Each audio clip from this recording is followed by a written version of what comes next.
What's up, everybody? My name's Nukinfutz because I'm effing nuts. And I'm going to give you guys some tips on how to make your Warcraft logs page so amazing that you might finally impress your parents. Anyways, we're going to be covering possibly the most exciting and challenging boss to parse well on, Anub. Just zerg it. Just kidding. But in all seriousness, yes, zerging and skipping phase 2 is the best way to parse very well here. It is fairly difficult, especially if you're doing a lot of split raids with subpar alts and want to ensure a 50 attempt clear. Moving on to the normal strategy, this is another boss that you can precast on for free damage. Again, at about 5 seconds left in the pull timer, you rank 1 life tap, pre-pot a wild magic, and then cast a Shadow Bolt.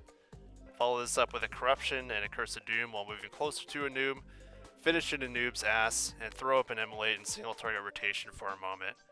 Hold meta and gloves for a little bit, and do not refresh Corruption when it falls. As soon as the Burrowers are in range of the boss, you will pop meta, Immolation Aura, and gloves, start seeding off of Anub and blast those disgusting bugs into oblivion. Also, yell at your tanks to position and Burrowers close enough to Anub so that you can hit all 5 targets with your Immolation Aura. Once there is only 1 or 2 Burrowers with low health, you will want to snipe one with a Shadow Bolt, preferably a max rank 1, and obtain a Decimation proc. Reapply an Immolating Corruption and blast Anub some more with some Soul Fires.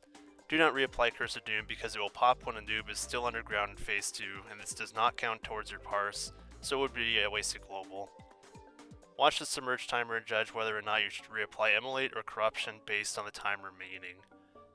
As soon as Anub burrows, you will want to sneak as much damage as you can into the Burrowers still alive, if any, and kind of chill out in phase 2 for a bit. Get it because there's ice patches on the ground. Okay, sorry. Near the end of phase 2, you can carry a Decimation proc from a Scarab into Anub, so feel free to try and snipe a Scarab. As soon as Anub re-emerges, you will Shadow Bolts or have a Mage Scorch and apply your dots as normal.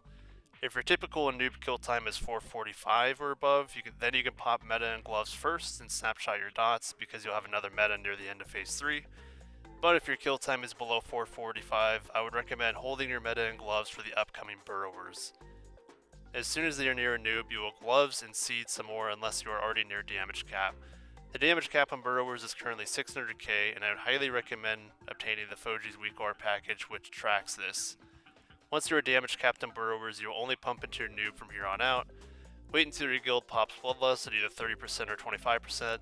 My guild does this at 25% for Affliction Warlocks, and then you pop your meta, Immolation Aura, and Speed Pot. Absolutely pump into the boss and hope for some big Soulfire crits for that sweet dopamine. Pop your gloves as soon as they come back off cooldown, and the boss should be dead very soon after. Some other things to keep in mind are, if you happen to get Penetrating Cold during this phase, then pop a Hellstone and hope that your healers don't suck. If you're scared of dying, or get a second Penetrating Cold, then Death Coil for the healing. This is not ideal as it isn't a great global to use, but it is better than dying. Also, make sure to track ISB on the boss near the end of phase 3 and do not let it drop if the boss isn't about to die. It is your job to keep up ISB on the boss for the raid, as Affliction Warlock should not have to while in execute. But I believe that just about covers everything you should be doing on this boss. I hope you all enjoyed this series, and much more is planned with ICC PTR now announced. I also want to give a huge shout out to my guild, Elmers Anonymous. I love each and every one of you. Warlock gang gang. Also, a major thank you to my girlfriend for listening to my passionate WoW ramblings and loving me regardless. Frothboy for helping me make thumbnails. Goose for bouncing video ideas off of.